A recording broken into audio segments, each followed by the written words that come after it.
of Oz, what it really means. This appears to be a message to expose the banking cartel in America, and to let the people know that they have the power to liquidate them, and get back to Kansas, the real land and republic. The Wizard of Oz, written by L. Frank Baum, is not just a mere story. What is Oz a symbol for? Ounces. What is measured in ounces? Gold. What is the yellow brick road? Bricks or ingot bars of gold. The character known as the Straw Man represents that fictitious, all caps, legal fiction, a person the federal US government created with the same spelling as your birth name. Remember what the Straw Man wanted from the Wizard of Oz? A brain? No juristic person, legal fiction, paper corporation has a brain because he or she has no breath of life. What did the Straw Man get in place of a brain? A certificate, a birth certificate for a new legal creation. He was proud of his new legal status, and all the other legalisms he was granted. Now he becomes the epitome of the brainless sack of straw who was given a certificate in place of a grain of common sense. Now, what about the Tin Man? Does taxpayer identification number, TIN, bring anything to mind?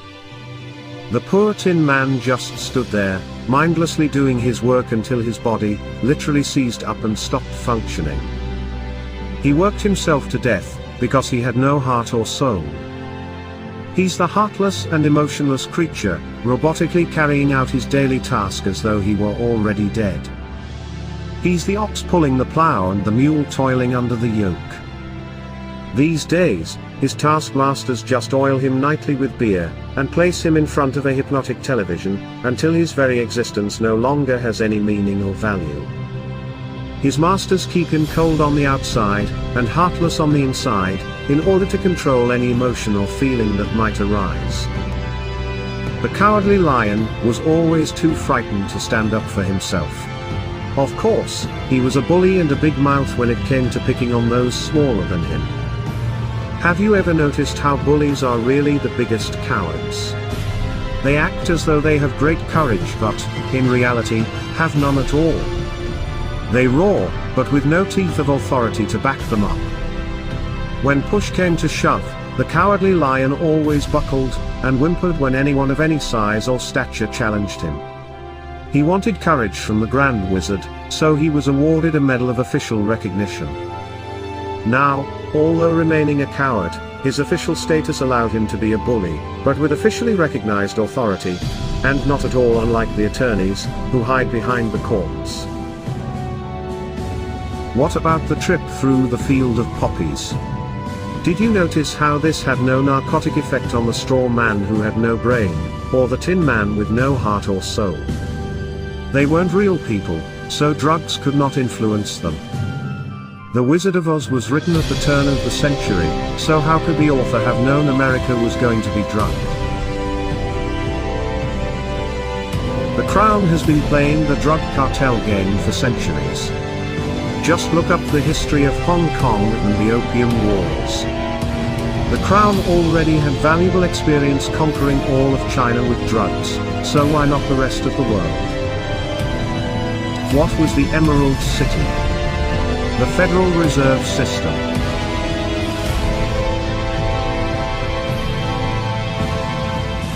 Who finally exposed Wizard for what he really was. Toto, the cute and somewhat annoying little dog. Toto means in total, or altogether in Latin.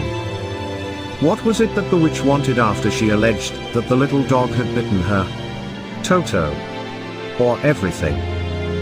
Notice how Toto was not scared of the great wizard's theatrics, yet he was so small in size, compared to the wizard, that no one seemed to notice him.